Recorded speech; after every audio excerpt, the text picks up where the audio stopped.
Hello, everybody. It's slightly delayed from the original plan, but however, let us begin the seminar.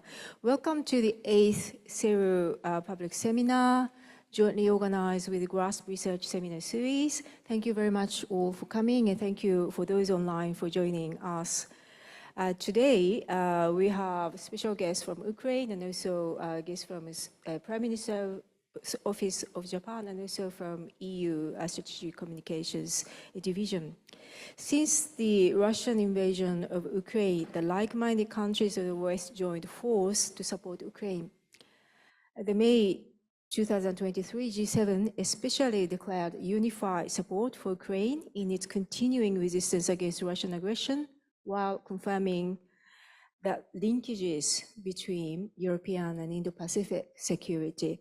However, it seems an increasingly challenge to maintain that level of sympathy and support towards Ukraine. Currently, the Israeli-Hamas war rages and captures strong Western attention.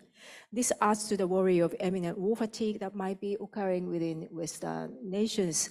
How can the European Union and Japan, two major actors with normative as well as geopolitical interests in supporting the rules-based order, overcome the obstacles to maintain global unity in support of Ukraine's independence and sovereign integrity? Today, in the seminar, we have Mr. Andriy Zagorodnyuk.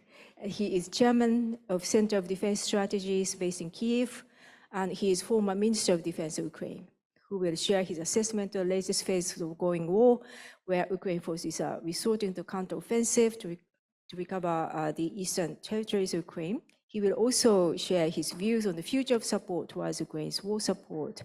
Mr. Noriki Shikata, Cabinet Secretary of Public Affairs, Prime Minister's Office of Japan, will share his views and assessments of Japan's support as assistance towards Ukraine.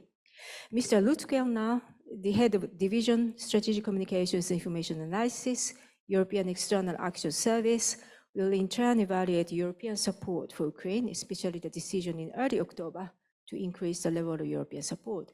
So the floor, if I may first give the floor to Mr. Andriy Zagorodnyuk. Thank you for joining us today from Kyiv. The floor is yours. Hello, and thank you for invitation. And thank you for the interest to the topic and for supporting what we do. May I ask you very quickly, I guess this is an introduction. So how long you would like me to speak? Well, how much time do I have? May I give you maybe perhaps 15 minutes? Okay, absolutely. So we have another phase of the war currently in Ukraine. And this phase of the war is related to a lot of the strategic considerations and a lot of the military activities, which are all connected. And basically, perhaps the historians of the war will be later describing this as another phase. And the key thing is that Ukraine enters into the time when there is a lot of conversations around the world about the continuation of the support. I have to say that indeed there's also a discussions about the continuation of the attention to our cause, and of course this is worrying for many people in the country, because attention is not what this war is about. This war is about the strategic interests. This war is about setting up properly historic precedents for the future and restoring the international law and restoring the rule of law in generally, and a peace in the region, most of all, which is obviously not the case at the moment, because Russia is still trying to advance. They're still trying to attack Ukrainian forces on the whole number of the operational directions. And Ukraine is fighting. I mean, our forces fighting extremely intensely with the Russian advances and attempts to advance in a number of areas. At the same time, we are conducting our own counteroffensive, which is progressing, but I have to say it's progressing quite step by step, not very fast, and certainly not that fast as many people abroad expected. But at the same time, it is progressing, and the reason is that the war, what's actually completely dominates the operational context is that this war is very quickly moves into the unconventional sphere. What I mean by that is that a lot of the conventional doctrines, which have been completely like dominating the operational context in the beginning of the war, become completely irrelevant right now. Particularly, the previous war was all based on the long-range firepower, like artillery and and rockets and missiles, and all physical advances were conducted with the heavy use of the armored vehicles. Right now, Russians created a massive minefields around the areas of the counteroffensive, which of course complicate the situation a lot. But also the whole operational context is heavily influenced with the unmanned aerial vehicles. And I have to say that unmanned aerial vehicles, drones, basically the battle drones, they are taking a huge part of the weight in the operations, and they are changing doctrines completely. So when we're talking about various offensive operations, either from Russian side or from our side, we all need to understand that they are happening at the time when the operational doctrines on the theory of war, even in Ukraine, are completely changing, and that's what we need to know, because the actual progress depends a lot on this changing operational context. So, for example, right now there are drones which cost a few $1,000s or even sometimes few $100s, which can destroy armored vehicles, which costing like hundreds of thousands or millions of dollars. And what is more important is that the use of those drones have been in this war pretty much since the beginning, but right now it's obtaining the completely different scale. So there's a lot of people who are switching to the drone warfare. I mean, there are thousands of people involved in the piloting. There are like thousands of vehicles which are launching drones every day. And we pretty much right now seeing a completely different war from the one which we have seen before. Who is going to win this war? How this war is going to be won is still to be decided. Russia is failing with their offensive in the north of Donetsk. This is where they currently focus their resources. It's not happening successful for them. But at the same time, we see that one of the reasons why it's not happening successful for them is that they still based their operational doctrine on the armored vehicles movement, which again is disrupted a lot by the missiles and drones. So in a few months from now, we're going to see a totally different war, most likely, and it is up to the allies and it's up to the Ukraine Democratic Coalition is to decide like how this war is happening. So and it's not like it's understood very well everywhere in the capitals around the world how massive the change is right now on the field.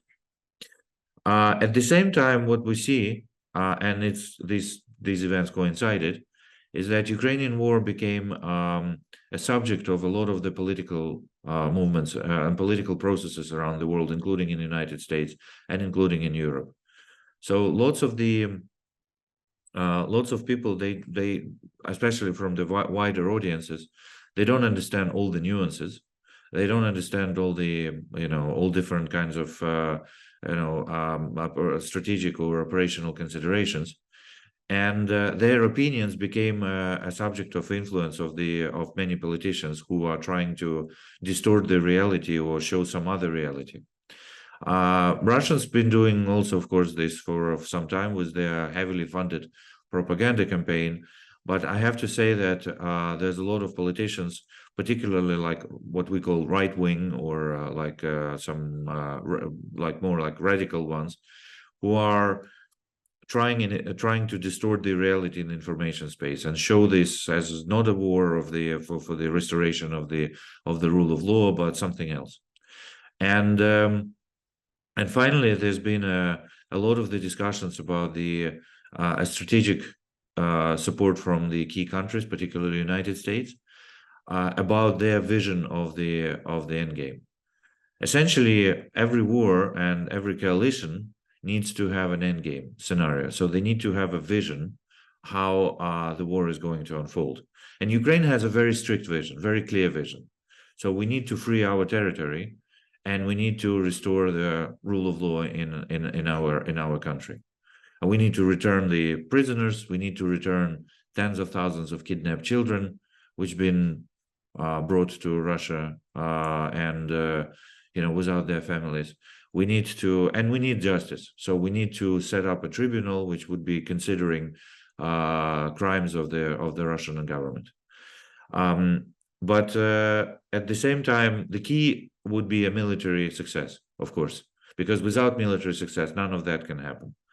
Apart from the tribunal, which I believe can happen anytime, but there's not very fast progress with that, unfortunately. So, since we are heavily funded and supported by our allies from Europe, UK, and of course United States, there is no common vision of the end game between these actors. Every war has must have a political goal, of course. This is an axiom which exists for like centuries. And every coalition needs to have a political goal. But the political goal of pro-Ukrainian coalition is currently not very well defined. So it is defined that Putin needs to fail, but at the same time, there is no clear vision how he's going to fail, and more importantly, how we're going to win. And we're working a lot with our allies in creating a common picture, but this is slightly difficult, particularly with the United States administration, which was planning most of their actions for the short term. Not all, but most of them. And this has a massive impact on the operational context, because the quantity of equipment, the quantity of ammunition which Ukraine receives does not currently and pretty much never had us a chance to create what we call a fire advantage, which means that prevailing of the capabilities in some operational zone in order to create a substantial advance effort. And so that is the problem which we are obviously resolving, and we have a massive group of support in different countries who are working on this, but this still remains a challenge. At the same time, just to conclude, I would like to say that we still have a lot of politicians and a lot of think tanks and a lot of members of public who understand very well the strategic impact of this war, a historical significance of this war, and what sort of historical precedent we need to create by winning this war. And because if Putin doesn't lose and Ukraine doesn't win, this sends a horrible message to the rest of the world, and we need to avoid sending that message. We need to send a proper message. And I have to say that despite of all difficulties, despite of all these right-wing politicians playing with this war in the media and creating all kinds of animosities, etc., we have a very strong group in the United States, actual bipartisan group. So there's a lot of Republican Congress people and politicians who are supporting Ukraine, and they understand why this is all happening. Obviously in Democratic Party and also in European Union and all different countries, which we still enjoy the common vision that Ukraine needs to prevail and Ukraine needs to be supported. And we're extremely grateful for that support to them. And without that, we would be in a much more difficult situation. And with that, I would like to conclude. And thank you. And I'm happy to answer any questions. Thank you, Andriy, for sharing with us your candid observation about the essence of shifting war doctrine, role of technology, concluding with some of the observations about political situation, the political nature of any war, but especially the importance of this war, of this particular war in the particular moment of the history, the significance of for the international community of supporting the Ukraine. Okay, thank you very much. With that, I will like to give the floor to Mr. Shikata. The floor is yours. Well, thank you very much for your kind invitation to this panel talks, and it's great to have former Minister of Ukraine, Mr. Andriy Zagorodnyuk. It's a bit difficult as a Japanese to pronounce his name.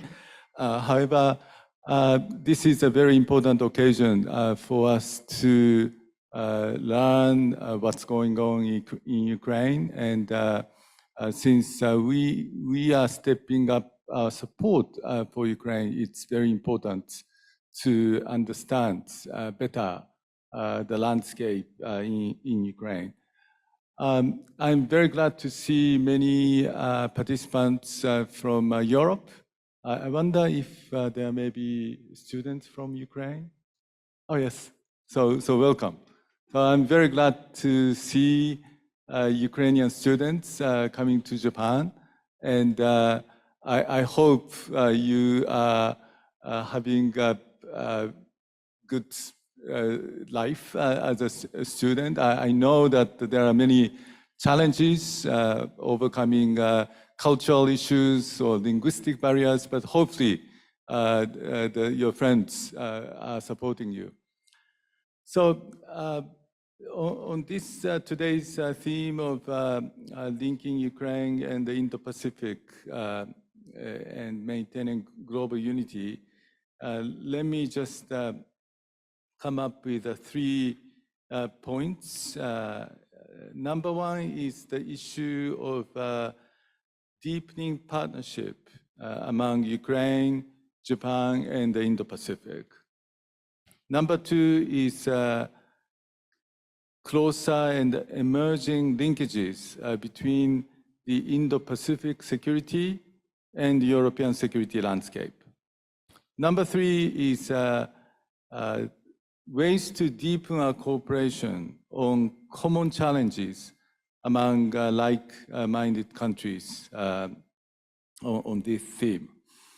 So in terms of partnership between Ukraine, Japan, and the Indo-Pacific, especially in the context of Japan-Ukraine relationship, as you recall, Prime Minister Kishida visited Bucha city and Kyiv in March. And in Bucha, PM Kishida offered flowers to the victims with the prayers, listened directly from the Ukrainian people who were suffering, from all those atrocities caused by the Russia's outrageous acts. And Prime Minister witnessed the reality of unilateral attempts to change the status quo by force amid our severe and complex security environment, that Japan confronts. So PM Kishida has been saying that Ukraine today may be the East Asia of tomorrow. As you know, Japan is the only country that has suffered from atomic bombings during wartime, and overcoming those devastation has achieved a miraculous development from devastation after the war. We have also experienced a series of major natural disasters, including Great Hanshin Awaji quake in 1995 in Kansai region, and the Great East Japan quake in 2011. Each time we have achieved remarkable recovery and reconstruction with the support of general support from the international community. So Japan, therefore, has experience and knowledge of recovery and reconstruction gained through overcoming such devastations. In May this year, Prime Minister Kishida hosted the G7 summit in Hiroshima and invited President Zelensky. During President Zelensky's visit to Japan, he stated that he dreams that the cities destroyed by Russia will be rebuilt into a peaceful city like Hiroshima of today. President Zelensky also mentioned technology during his stay in Hiroshima as one of the things that he would like to receive support from Japan in the future. He stated that Japan's experience would be extremely important for Ukraine's reconstruction through technology in areas ranging from clean energy, railroads, medical services, among others. Since Russian invasion of Ukraine, Japan has been implementing proactive support for Ukraine, totaling $7.6 billion in the fields of humanitarian assistance, such as providing power generators to Bucha, or providing essential goods to cope with severe winter seasons in Ukraine. And there are also increasing number of Japanese startup companies who are interested in supporting the recovery of Ukraine. From the Japanese government side, in order to step up support for Ukraine in closer partnership with more Japanese companies, investment, Japan has recently established the Council on Preparation for Promotion of Ukraine's economic reconstruction, with participation of all the relevant ministries and agencies of the Japanese government.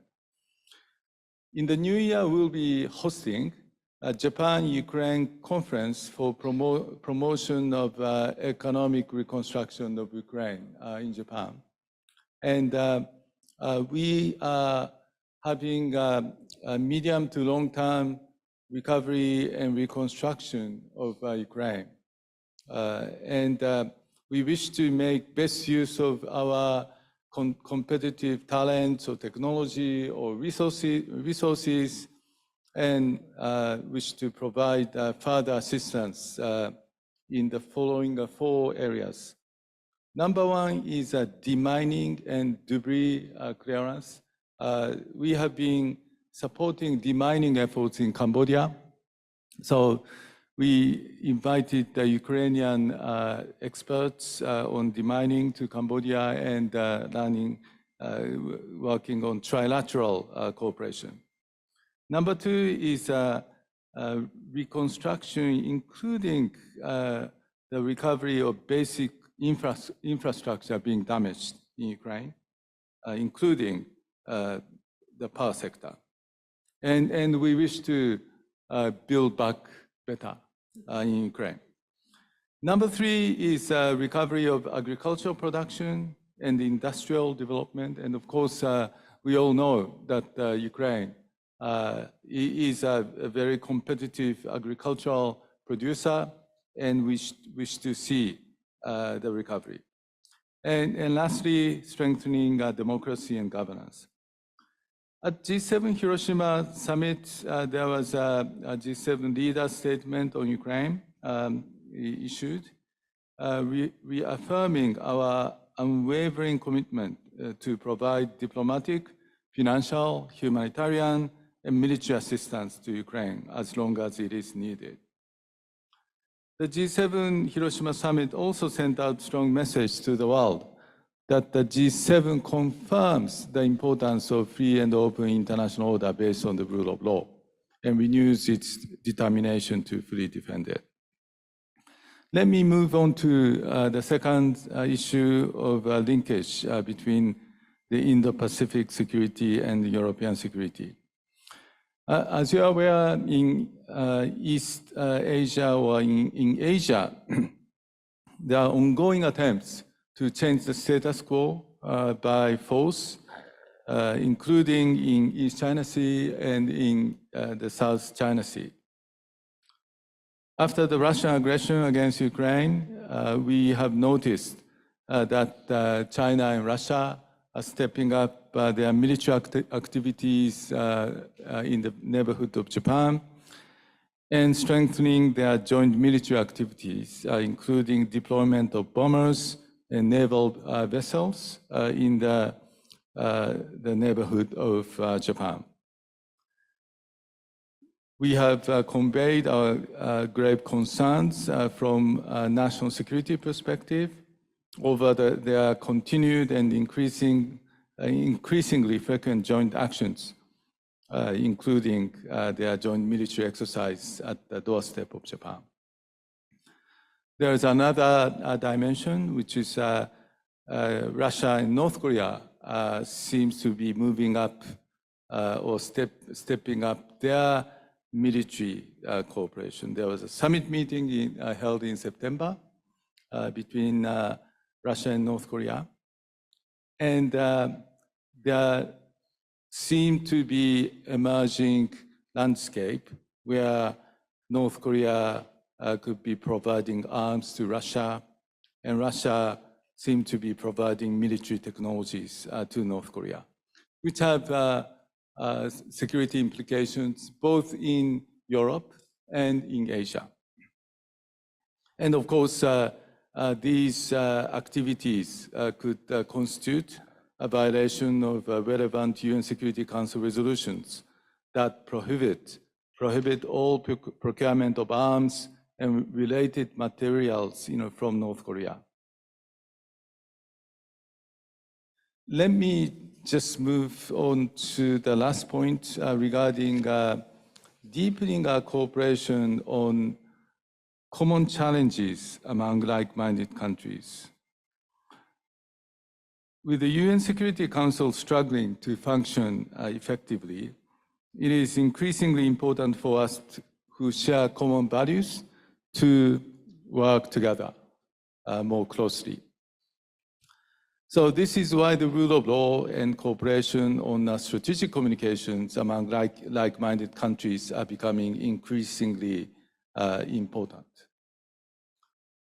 Prior to G7 Hiroshima Summit, Prime Minister Kishida announced a new plan for free and open Indo-Pacific, following up on late Prime Minister Shinzo Abe's initiative on free and open Indo-Pacific in 2016. A new plan addresses our shared vision for prosperity of diverse nations under the principles of freedom, the rule of law, inclusiveness, openness, and diversity.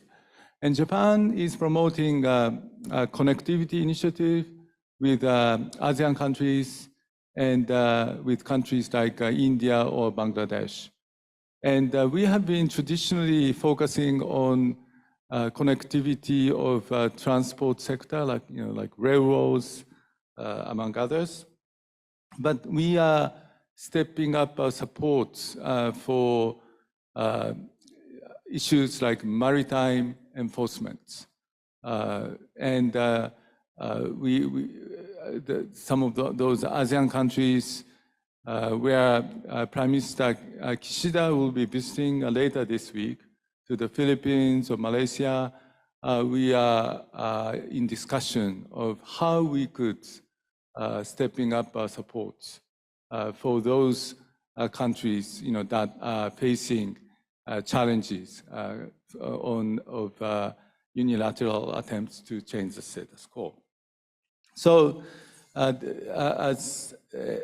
more broadly, we are using the term the so-called global South countries. We wish to go beyond, G7 countries, and we need to make sure that the G7 countries, G7 will be making constructive contributions to the global challenges, such as energy security or food security issues. Of course, we know, that because of Russian invasion of Ukraine, the energy market, food market, those energy security and food security challenges and crises have been emerging, including in those countries in Africa. So we should be attentive to those concerns of a developing country.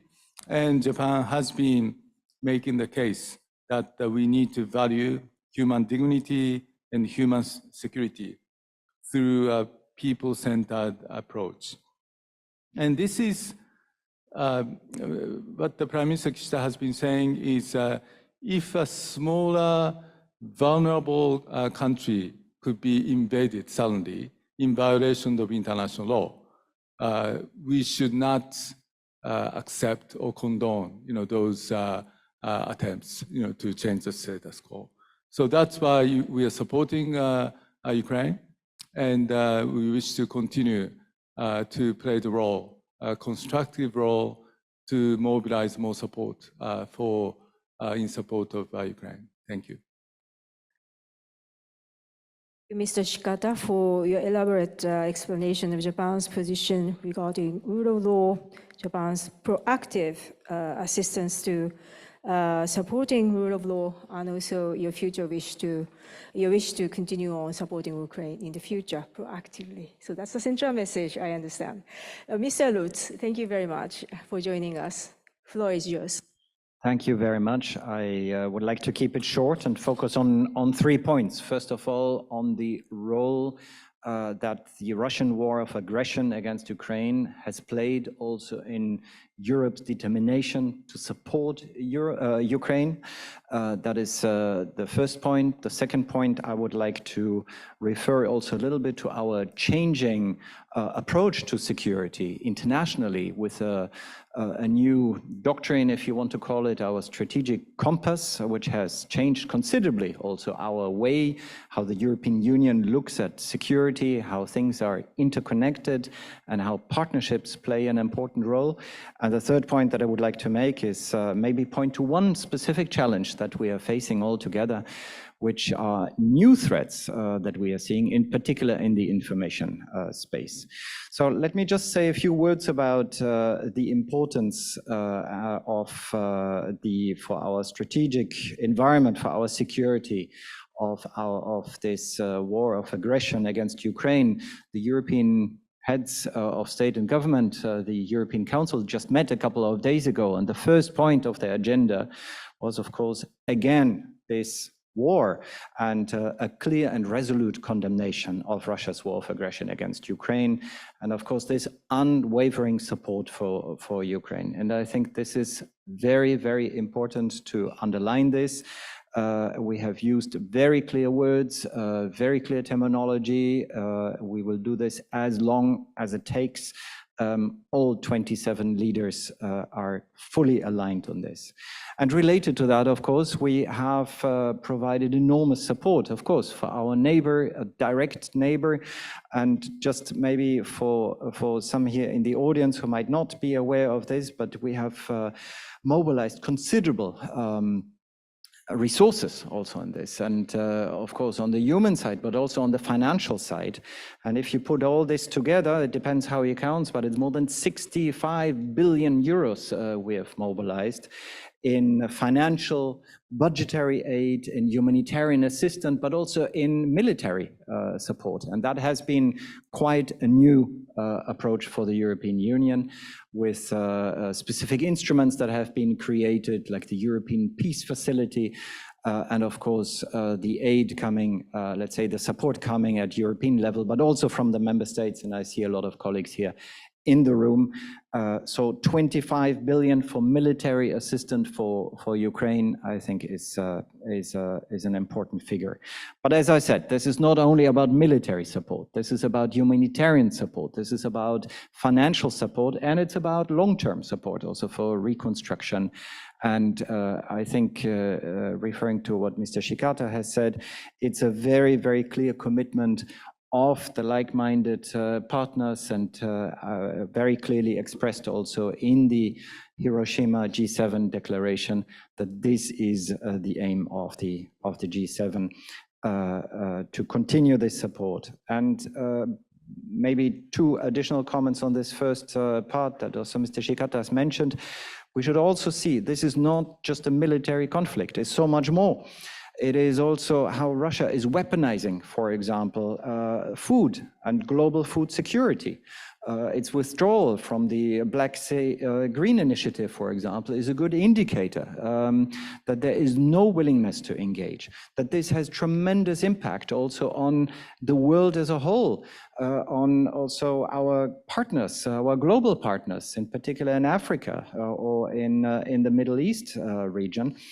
And we should not forget that this is not a regional issue. It's a much broader issue that we need to keep in mind. The second point that I want to make is how to place this and what has this provoked also on the European Union side. I think it has been a very important element for us to reconsider our security approach, our approach to security, to bring together very different elements. And I will not spend too much time. I think many of you here in the audience know this and have maybe even studied some of these elements in our strategic compass, which is a sort of European security doctrine, if you want, or a white book on European security, where we have brought all these elements together.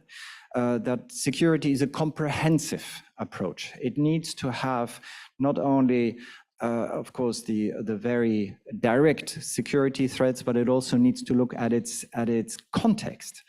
And partnerships and linkages and the interconnection, I think, between regions has been particularly highlighted there. And therefore, it's only logical also to look at what we have discussed, for example, at the last EU-Japan summit on the 13th of July, where this statement that the security in Europe, but also the security in the Indo-Pacific is directly linked to each other for the reasons that were just explained. And as I said, this approach to security has to be seen in a broader context. These linkages with partners, not only in their commitments, but in very tangible activities, is of primordial importance.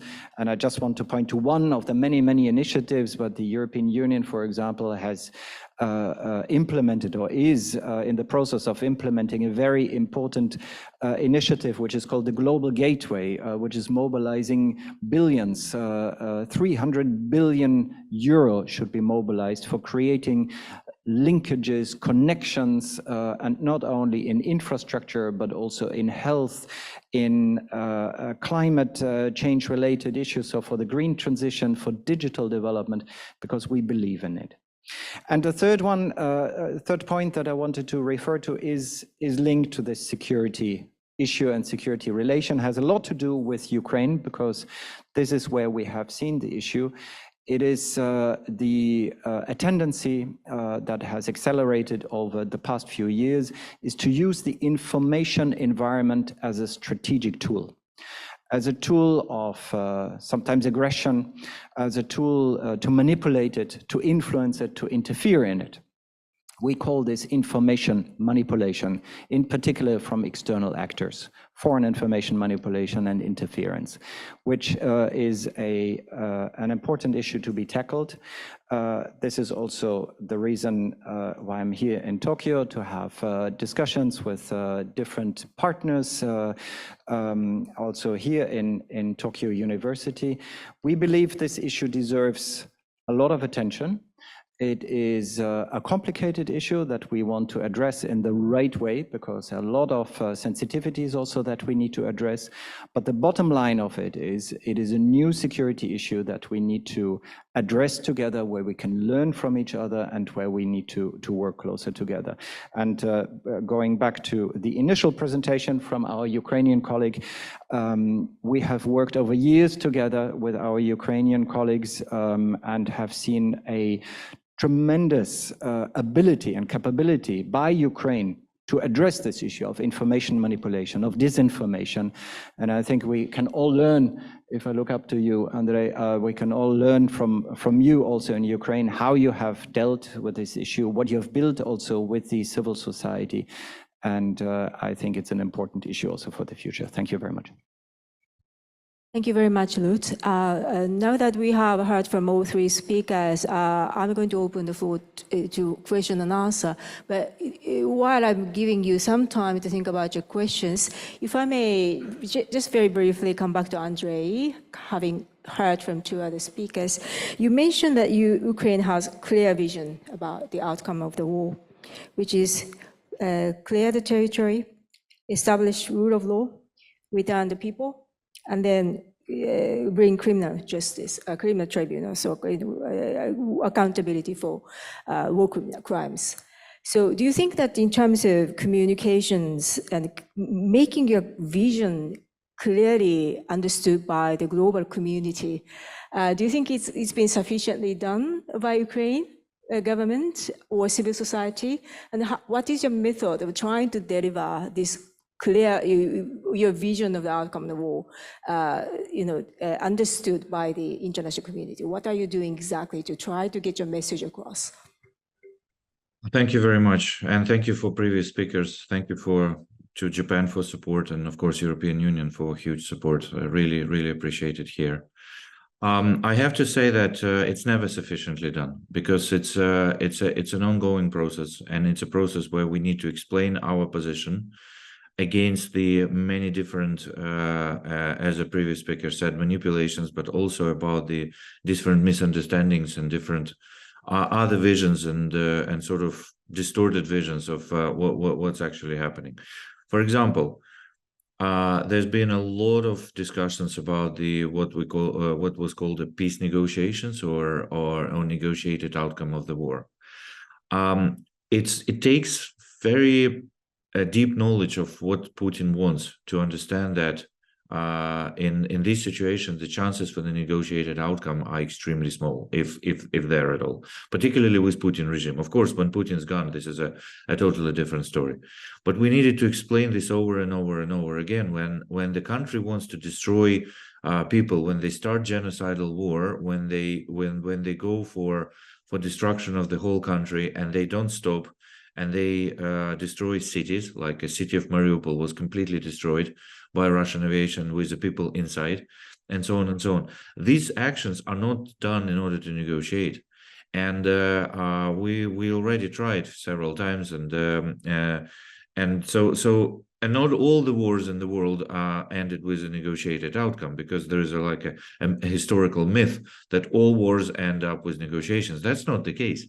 Sometimes the negotiations are done with not the people who started the war, and so on. So, but there's been a huge pressure on Ukraine over the last, I would say, a year, at least a half a year, or last half a year, on when Ukraine is going to start negotiations, why Ukraine is not doing negotiations, and all that sort of stuff. And some of the observers in the expert community even started to kind of saying that, well, if Ukraine doesn't want peace, then maybe we shouldn't support, and so on. Of course, Ukraine wants peace. Ukraine wants peace more than anybody else in the world. But we want peace to be lasting, and we want peace to be real. And we are very realistic about that, and so on. So explaining and understanding and getting into the details and getting into this, it takes a lot of effort, and it's a constant process, and it's never enough. It's never enough. And what we do, we deal with expert audiences. So we deal with a good journalist which knows situation very well and kind of get deep into the subject areas. We work with think tanks, we work with politicians, we work with academics like yourself, and so on. Some people work with wider audiences, but this is a quite challenging task, and it's a quite difficult process. Thank you very much for attending, everyone, and I hope to see you soon again. Thank you. Thank you.